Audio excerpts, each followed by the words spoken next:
On a freezing November night in 1975, one of the largest ships on the Great Lakes entered a storm it would never survive.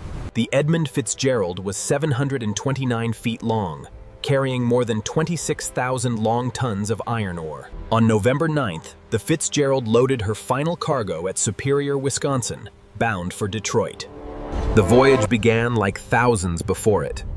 Routine, familiar, almost ordinary.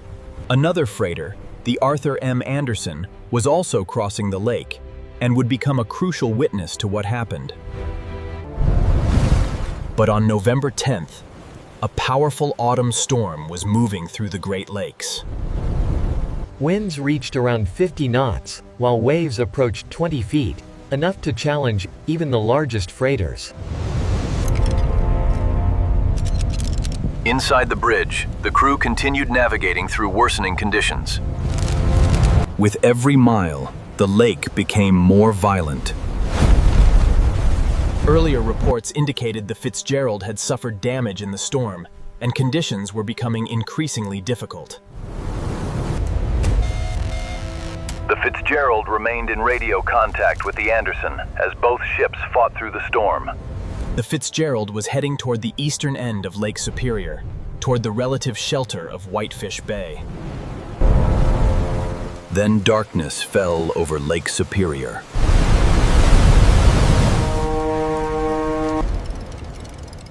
Around 7 in the evening, the Fitzgerald reported that she was taking on water and was in trouble. Minutes later, the ship vanished from the surface.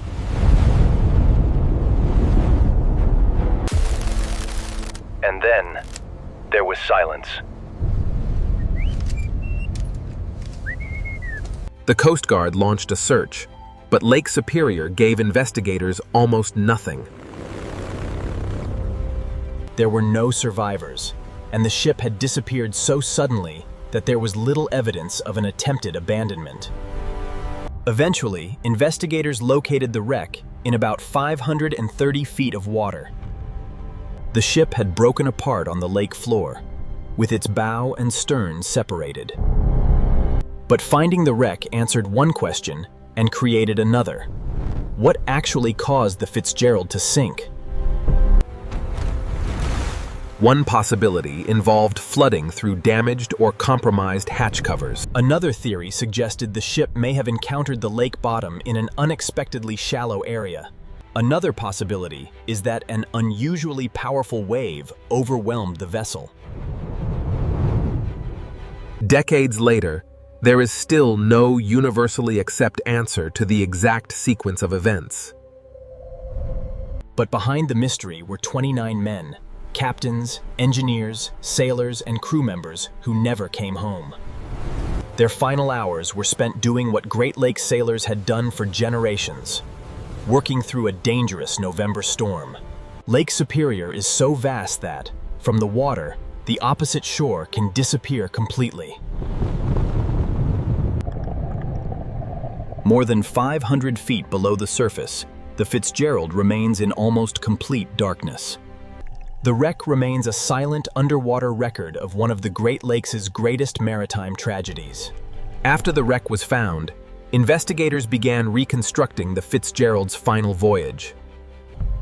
But the evidence was incomplete. The lake had preserved the wreck and hidden the final moments. None of the 29 crew members was recovered. One of the most haunting details was how suddenly the ship disappeared. One moment, the Fitzgerald was there. Then the radar contact was gone. The wreck was eventually located near Whitefish Point, deep beneath Lake Superior.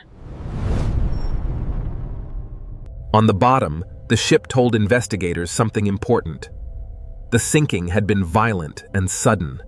The weather itself had become one of the strongest suspects. In 1975, mariners did not have the modern network of automated Great Lakes weather buoys we have today. Weather information depended heavily on ship and shore reports transmitted by radio. A rapidly changing storm could turn a difficult voyage into a deadly one. The tragedy helped drive improvements in Great Lakes weather observation.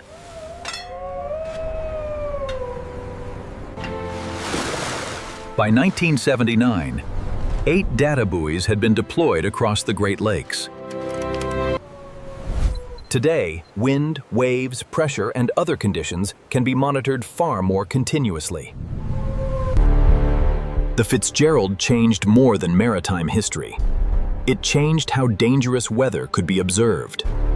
But the wreck itself remains almost untouched beneath the lake. For the families of the 29 men, the wreck is more than history. It is the final resting place of people who expected to return home.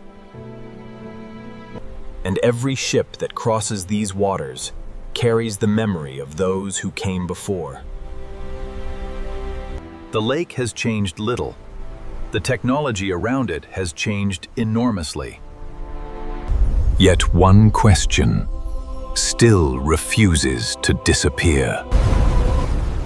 What exactly happened during those final minutes? The evidence gives us possibilities, but not a complete answer. And Lake Superior continues to keep the final moments of the Fitzgerald beneath its surface. 29 lives. One ship. One storm. And a disappearance that became one of Americans' most haunting maritime mysteries. Today, ships still cross Lake Superior. But hundreds of feet below them, the Edmund Fitzgerald remains. Silent, broken, and still waiting beneath the deepest waters of the Great Lakes. The Edmund Fitzgerald never came home, but its story never disappeared.